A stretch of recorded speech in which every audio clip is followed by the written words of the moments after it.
सभी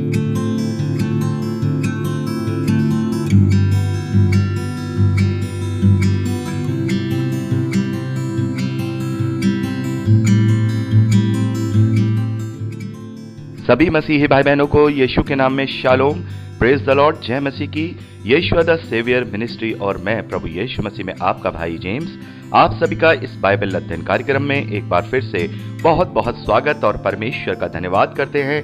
मेरे प्यारे भाई बहनों, हम परमेश्वर का कोटि कोटि धन्यवाद करते हैं कि हमने पुराने नियम से शमूएल की दूसरी पुस्तक का अध्ययन अच्छे से कर लिया है और अब समय है कि हम पहला राजा से अपने आगे का अध्ययन शुरू करें। लेकिन मेरे प्यारे भाई बहनों, अपना अध्ययन आगे शुरू करने से पहले मैं ये चाहता हूं कि हम ये एक स्पेशल अध्ययन करें, क्योंकि हम जब इनके आगे की 4 पुस्तकों को देखते हैं, जिसे हम पहला राजा और दूसरा राजा और पहला इतिहास और दूसरा इतिहास देखते हैं, तो इन चारों ही पुस्तकों में हम इजराइल के और यहूदा के राजाओं का वृत्तांत देखते हैं, उनका वर्णन देखते हैं, उनका कैरेक्टर देखते हैं। तो मेरे प्यारे भाई बहनों, ये जरूरी है कि हम इन चारों पुस्तकों का एक ओवरऑल तरीके से परिचय लें, ताकि हम ये जान सकें कि इन चारों पुस्तकों में क्या खास है, ये चारों पुस्तकें आपस में कैसे सिमिलर हैं, ये पुस्तकें आपस में कुछ कुछ डिफरेंसेस में भी हैं।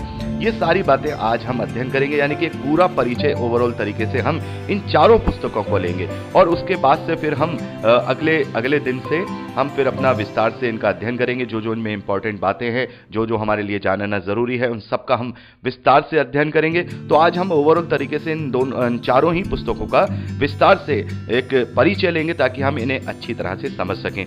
जैसा कि मैंने आपको बताया था कि यहोशू से लेकर के एस्तर तक इजराइल के इतिहास की ये 12 पुस्तकें हैं। ये 12 पुस्तकें इजराइल के इतिहास को दर्शाती हैं कि इजराइल के इतिहास में क्या क्या घटित हुआ। और हमने मूलतः देखा कि जो न्यायों की पुस्तक है, उसमें हमने इजराइल के जो जजेस हुआ करते थे, न्यायी हुआ करते थे, उनके हालातों का वर्णन देखा। और शमूएल की पहली और दूसरी पुस्तक में हमने इजराइल के पहले राजा और दूसरे राजा दाऊद के विषय में वर्णन देखा।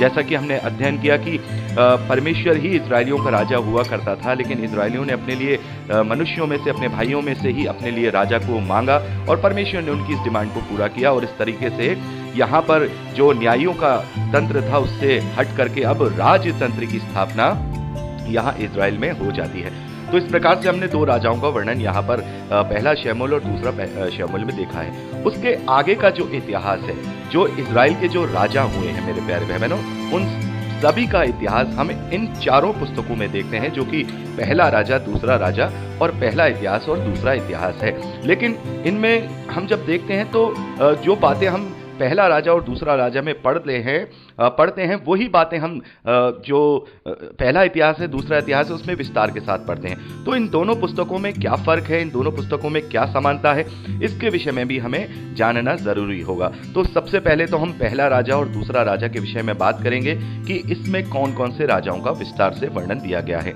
मेरे प्यारे भाई बहनों, पहला राजा और दूसरा राजा जब हम पढ़ते हैं तो यहाँ पर इजराइल के समस्त राजाओं का यहाँ पर वर्णन दिया गया है। यानी कि जैसा मैंने आपको बताया था कि राजा सुलेमान के बाद जो उसका बेटा हुआ है, जिसका नाम हम देखते हैं यहूबियाम है, यहूबियाम जो था, उसके बाद इजराइल 2 भागों में बट गया है।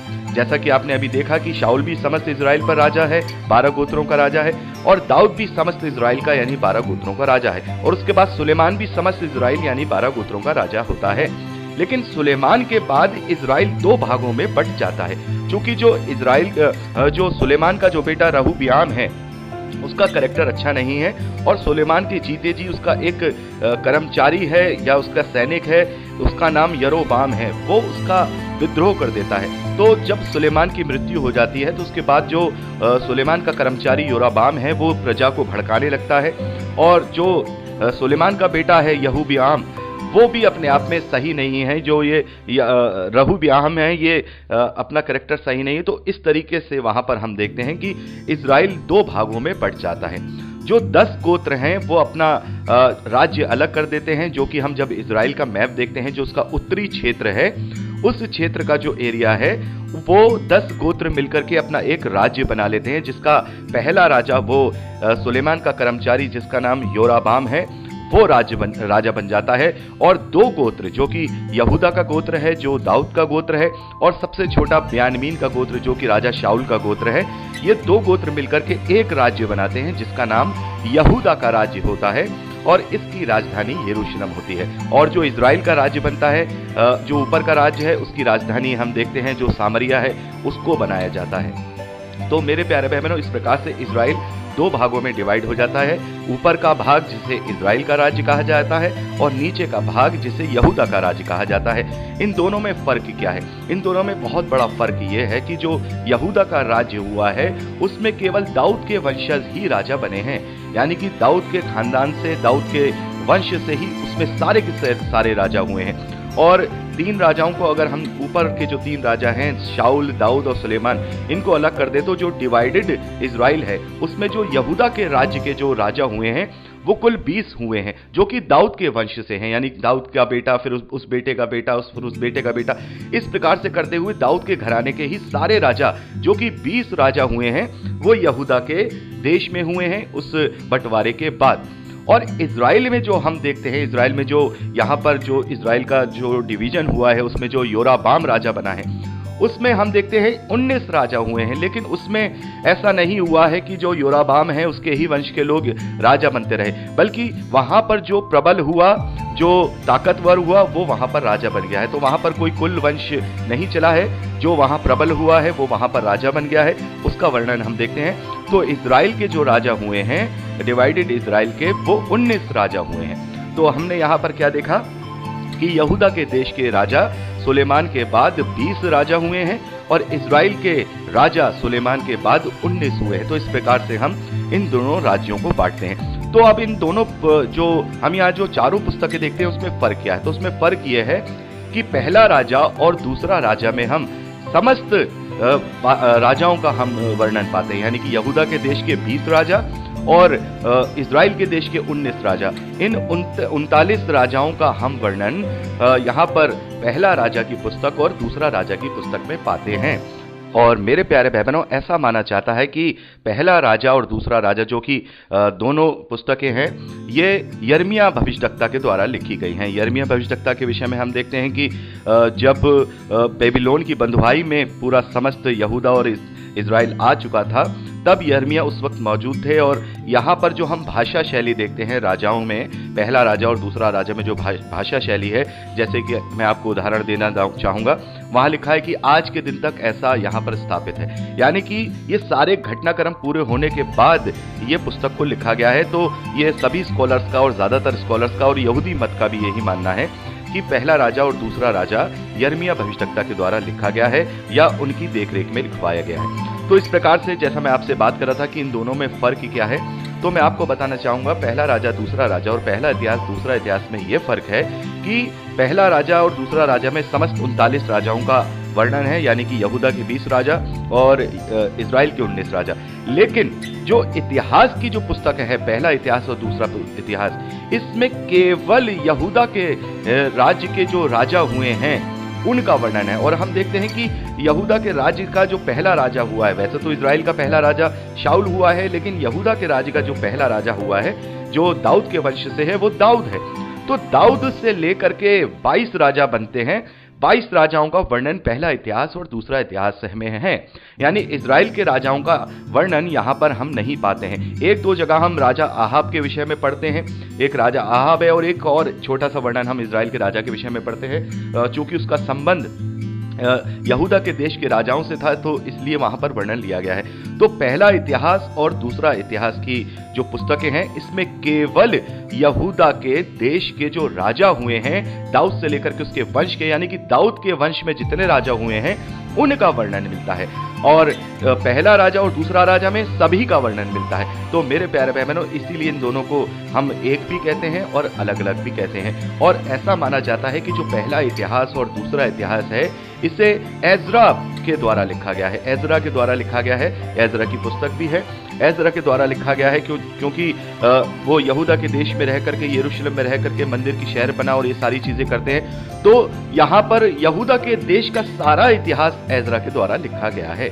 तो मेरे प्यारे भाई बहनों, इस प्रकार से हम यहाँ पर इन दोनों ही पुस्तकों में देख रहे हैं जो फर्क है वो क्या है। पहला फर्क यह है कि पहला राजा दूसरा राजा में समस्त राजाओं का वर्णन है, लेकिन पहला इतिहास और दूसरा इतिहास में केवल यहूदा के देश के राजाओं का वर्णन है। तो मेरे प्यारे बहनों, मैं आपको एक और बात बताना चाहूंगा। जैसे हम यहाँ पर ये 4 पुस्तकें देख रहे हैं, पहला राजा दूसरा राजा, पहला इतिहास दूसरा इतिहास, लेकिन जो मूलतः में जो ये पुस्तक है, असल में ये 4 नहीं 2 पुस्तक है। जब हम हिब्रू इतिहास में देखते हैं तो ये जो राजाओं की पुस्तक है ये एक ही पुस्तक हुआ करती थी, और इतिहास की जो पुस्तक है वो भी एक ही पुस्तक हुआ करती थी, लेकिन इनकी जो लेंथ थी वो काफ़ी बड़ी थी। और उस समय में जब बाइबल को ट्रांसलेट किया जा रहा था और बाइबल को कंपोज किया जा रहा था, तो वहाँ पर उसको संजो के रखने की वजह से यहाँ पर इन्हें 2-2 डिवीजन में कर दिया गया। यानी कि राजा की पुस्तक है उसको 2 भाग कर दिए गए, पहला भाग और दूसरा भाग, जिसे हम पहला राजा दूसरा राजा कहते हैं। और इतिहास की पुस्तक को भी 2 भागों में ही डिवाइड करके बाइबल में ले लिया गया, पहला भाग और दूसरा भाग। तो इस प्रकार से देखा जाएगा तो मूलतः ये 2 पुस्तक हैं, लेकिन बाइबल में इन्हें भागों में डिवाइड करके 4 पुस्तक के रूप में लिया गया है।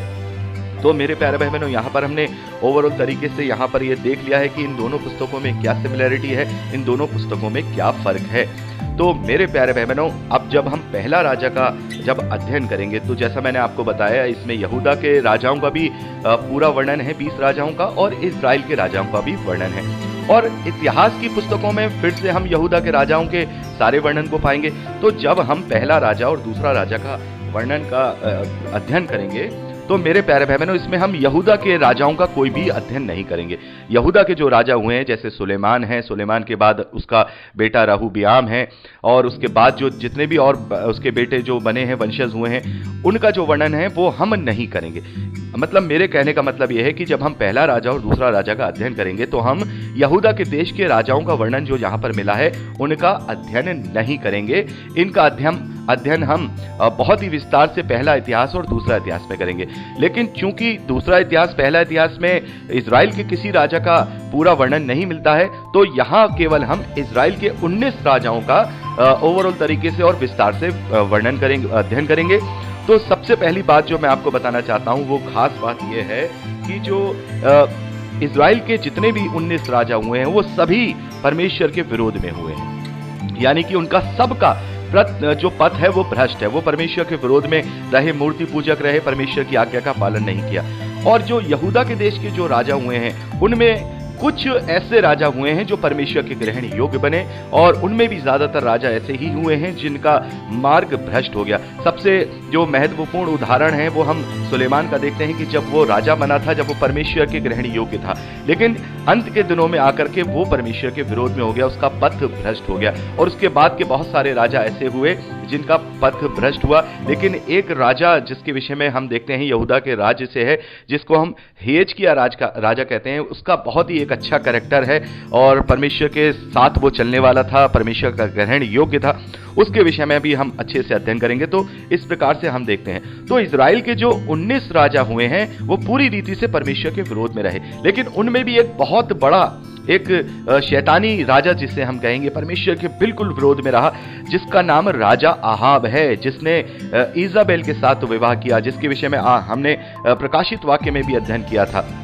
तो मेरे प्यारे भाई बहनों, जिसका वर्णन प्रभु यीशु मसीह ने भी कहा है राजा आहाब के विषय में, तो ये राजा आहाब बहुत ही खराब राजा हुआ है। इसने समस्त इजराइल के जितने नबी थे उन्हें पकड़वा कर अपनी पत्नी के कहने में आकर मरवा डाला।